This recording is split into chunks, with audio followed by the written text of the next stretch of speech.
தேவையான அளவு எண்ணெய்,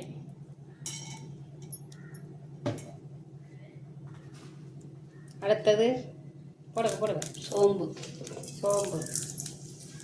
கருவேப்பிலை,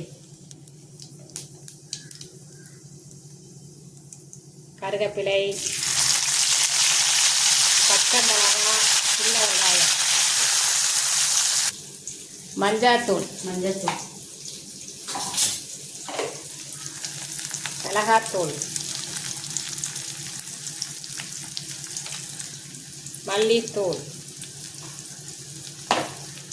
தேவையான உப்பு. அப்போ தான் அந்த வெங்காயம் சீக்கிரம் வதக்கிக்கலாம்.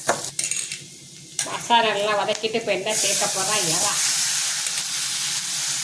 ஓடெல்லாம் உடச்சி எடுத்துட்டு குடலெல்லாம் எடுத்துட்டு மஞ்சத்தூள் போட்டு சுத்தம் பண்ணி வச்ச இறா போட்டுட்டு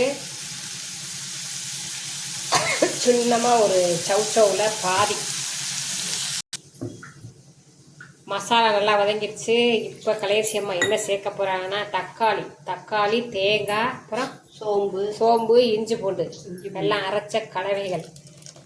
இந்த மாதிரி அரைச்சி ஊற்றுனா நல்லா தொக்கா இருக்கும்ல, அந்த மாதிரி தொக்கு வர்றதுக்காக அரைச்சி ஊற்றுறது. தேங்காய், தக்காளி, இஞ்சி பூண்டு, சோம்பு எல்லாத்தையும் அரைச்சி ஊற்றி விட்டாச்சு. இப்போ காரம் உப்பு பார்த்துட்டு தட்டை போட்டு முடிச்சலாம். எப்போவுமே இறா வேகிறதுக்கு 4 நிமிஷம்தான். அதெல்லாம் சவுச்சவும் சீக்கிரம் வந்துடும். நீர்க்காய் இதிலே உருளைக்கிழங்கு போட்டு செய்யலாம். அப்புறம் என்ன போடலாம், சொரக்காய் போட்டு செய்யலாம்.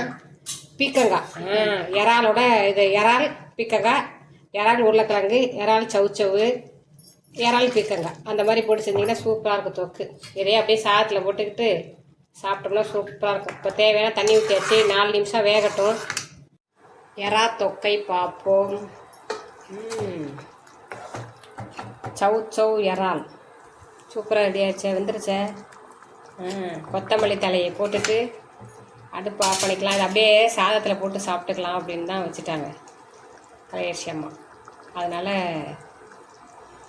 இறா தொக்கு சூப்பராக ரெடி ஆயிடுச்சு. இறா தொக்கு ரெடி ஆயிடுச்சு பாருங்கள். கலேஷ் அம்மா பாய் சொல்லுங்கள். பாய். ஆமாம், ஓகே, பாய்.